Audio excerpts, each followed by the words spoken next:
Okay, ready? Chronicles of Narnia. We are in book 2, and this is The Lion, the Witch, and the Wardrobe. See that? That's Lucy walking through the woods with Mr. Tumnus. And we are in chapter 11. Aslan is nearer. See that? Okay. So, everybody's racing towards the stone table. So we're back with Edmund, who has just ratted everybody out to the witch. Chapter 11. Aslan is nearer. Edmund, meanwhile, had been having a most disappointing time. When the dwarf had gone to get the sledge ready, he expected that the witch would start being nice to him, as she had been at their last meeting. But she said nothing at all. And when at last Edmund plucked up his courage to say, "Please, your majesty, could I have some Turkish delight? You said," she answered, "Silence, fool!" Then she appeared to change her mind and said, as if to herself, "And yet it will not do to have the brat fainting on the way," and once more clapped her hands. Another dwarf appeared. "Bring the human creatures some food and drink," she said. The dwarf went away and presently returned, bringing an iron bowl with some water in it, and an iron plate with a hunk of dry bread on it. He grinned in a repulsive manner as he set them down on the floor beside Edmund and said, "Turkish delight for the little prince, ha ha!" "Take it away," said Edmund sulkily. "I don't want dry bread." But the witch suddenly turned on him with such a terrible expression on her face that he apologized and began to nibble at the bread, though it was so stale he could hardly get it down. "You may be glad enough of it before you taste bread again," said the witch. While he was still chewing away, the first dwarf came back and announced that the sledge was ready. The white witch rose and went out, ordering Edmund to go with her. The snow was falling again as they came into the courtyard, but she took no notice of that and made Edmund sit beside her on the sledge. But before they drove off, she called Malgrim, and he came bounding up like an enormous dog to the side of the sledge. Remember, Malgrim is a wolf. "Take with you the swiftest of your wolves and go at once to the house of the beavers," said the witch, "and kill whatever you find there. If they have already gone, then make all speed to the stone table, but do not be seen. Wait for me there in hiding. I, meanwhile, must go many miles to the west before I can find a place to drive across the river. You may overtake these humans before they reach the stone table. You will know what to do when you find them." "I hear and obey, O Queen," growled the wolf, and immediately he shot away into the snow and darkness as quickly as a horse can gallop. In a few minutes he had called another wolf and was with him down on the dam sniffing at the beaver's house. But of course they found it empty. It would have been a dreadful thing for the beavers and the children if the night had remained fine, for the wolves would have then been able to follow their trail, and 10 to 1 they would have overtaken them before they had got to the cave. But now that the snow had begun again, the scent was cold, and even the footprints were covered up. Meanwhile, the dwarf whipped up the reindeer, and the witch and Edmund drove out under the archway and on and away into the darkness and the cold. Ugh. He soon stopped trying. Let me see. This was a terrible journey for Edmund, who had no coat. Before they had been going a quarter of an hour, all around in front of him was covered with snow. He soon stopped trying to shake it off because as quickly as he did that, a new lot gathered and he was so tired. Soon he was wet to the skin, and oh, how miserable he was. It didn't look now as if the witch intended to make him a king. All the things he had said to make himself believe that she was good and kind and that her side was really the right side sound silly to him now. He would have given anything to meet the others at this moment, even Peter. The only way to comfort himself now was to try to believe that the whole thing was a dream, and on that he might wake up any moment. And as they went on, hour after hour, it did seem to come to be like a dream. He must have been really tired. This lasted longer than I could describe, even as I wrote the pages and pages about it. But I will skip on to the time when the snow had stopped and the morning had come, and they were racing along in the daylight. And still they went on with no sound but the everlasting swish of the snow and the creaking of the reindeer's harness. And then at last the witch said, "What have we here? Stop!" And they did. How Edmund hoped she was going to say something about breakfast, but she had stopped for quite a different reason.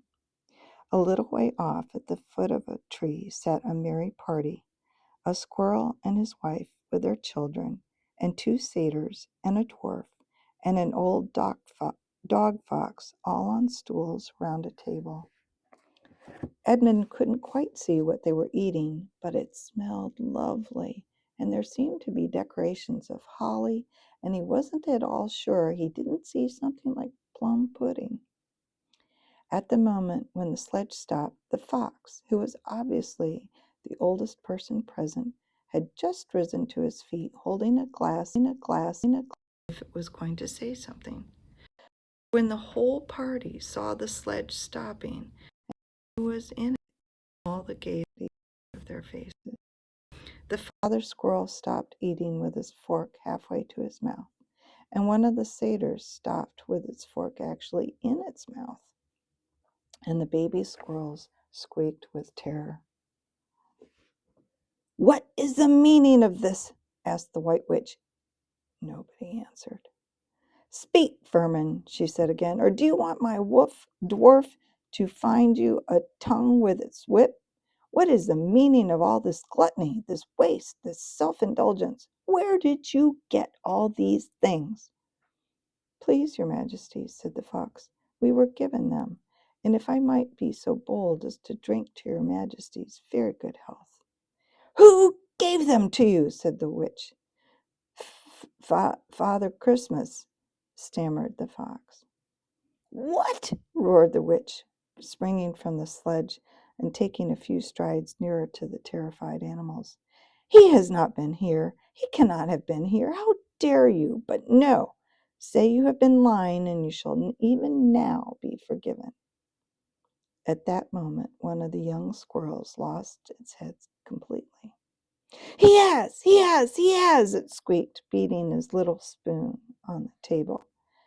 Edmund saw the witch bite her lips so that a drop of blood appeared on her white cheek. Then she raised her hand. "Oh, don't, please don't," shouted Edmund.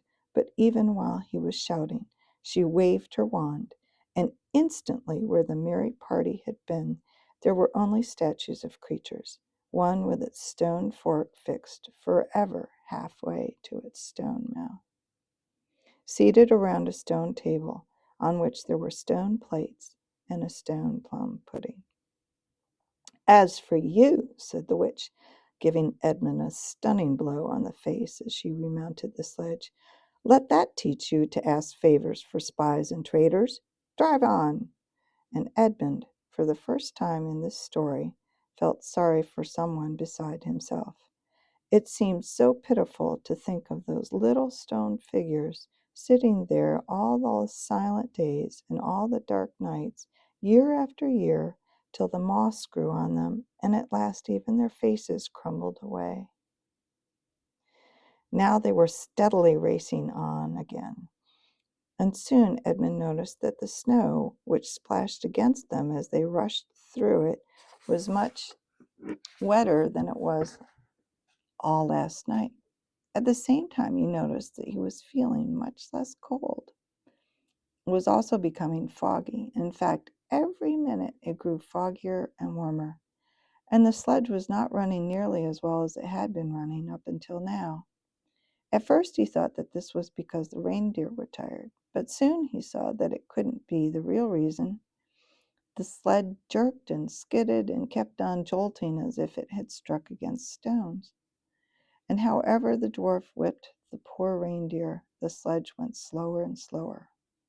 There also seemed to be a curious noise all around them, but the noise of their driving and jolting and the dwarfs shouting at the reindeer prevented Edmund from hearing what it was, until suddenly the sledge stuck so fast it couldn't go on at all. When that happened, there was a moment's silence, and in that silence Edmund could at last listen to the noise properly.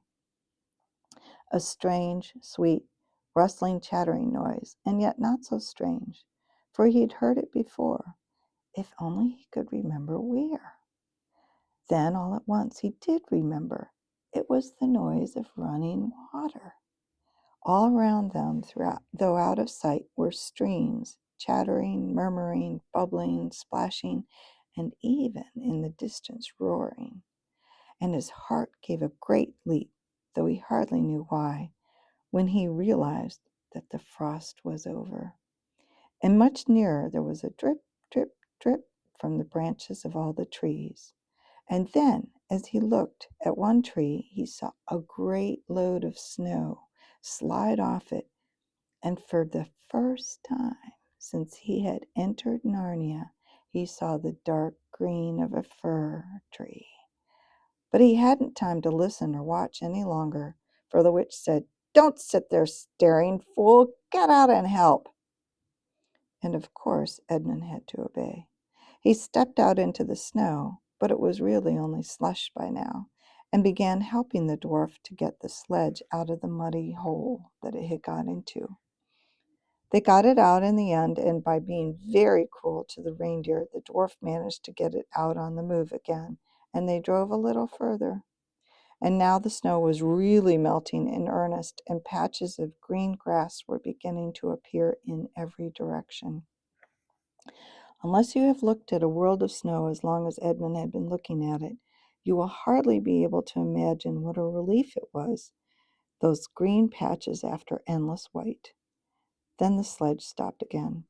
"It's no good, your majesty," said the dwarf. "We can't sledge in this thaw." "Then we must walk," said the witch. "But we shall never overtake them walking," growled the dwarf, "not with the start they've got." "Are you my counselor or my slave?" said the witch. "Do as you're told. Tie the hands of the human creature behind it and keep hold of the end of the rope, and take your whip and cut the harness of the reindeer. They'll find their way home." The dwarf obeyed, and in a few minutes Edmund found himself being forced to walk as fast as he could with his hands tied behind him. He kept on slipping in the slush and mud and wet grass, and every time he slipped, the dwarf gave him a curse and sometimes a flick with the whip. The witch walked behind the dwarf and kept on saying, "Faster, faster." Every moment the patches of green grew bigger, and the patches of snow grew smaller. Every moment more and more the trees shook off their robes of snow.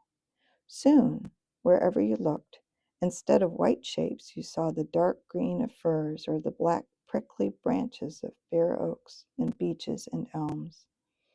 Then the mist turned from white to gold and presently cleared away altogether. Shafts of delicious sunlight struck down on the forest floor, and overhead you could see a blue sky between the treetops. Soon there were more wonderful things happening. Coming suddenly around a corner into a glade of silver birch trees, Edmund saw the ground covered in all directions with little yellow flowers, celandines. The noise of water grew louder. Presently they actually crossed a stream. Beyond it they found snowdrops growing. "Mind your own business," said the dwarf when he saw that Edmund had turned his head to look at them, and he gave the rope a vicious jerk. But of course this didn't prevent Edmund from seeing Only 5 minutes later, he noticed a dozen crocuses growing round the foot of an old tree, gold and purple and white. Then came a sound even more delicious than the sound of the water. Close beside the path they were following, a bird suddenly chirped from beyond the branch of a tree. It was answered by the chuckle of another bird a little further off. And then, as if that had been a signal, there was chattering and chirruping in every direction, and then a moment of full song, and within 5 minutes the whole wood was ringing with birds' music, and wherever Edmund's eyes turned, he saw birds alighting on branches, or sailing overhead, or chasing one another, or having their little quarrels, or tidying up their feathers with their beaks. "Faster, faster," said the witch. There was no trace of the fog now. The sky became bluer and bluer, and now there were white clouds hurrying across it from time to time. In the white glades there were primroses. A light breeze sprang up, which scattered drops of moisture from the swaying branches and carried cool, delicious scents against the faces of the travelers. The trees began to come fully alive. The larches and birches were covered with green, the laburnums with gold. Soon the beech trees had put forth their delicate, transparent leaves. As the travelers walked under them, the light also became green. A bee buzzed across the path. "This is no thaw," said the dwarf, suddenly stopping. "This is spring. What are we to do? Your winter has been destroyed, I tell you. This is Aslan's doing." "If either of you mention that name again," said the witch, "he shall be instantly killed." Okay, that's the end of chapter 11. Next time, chapter 12, Peter's first battle. Until then.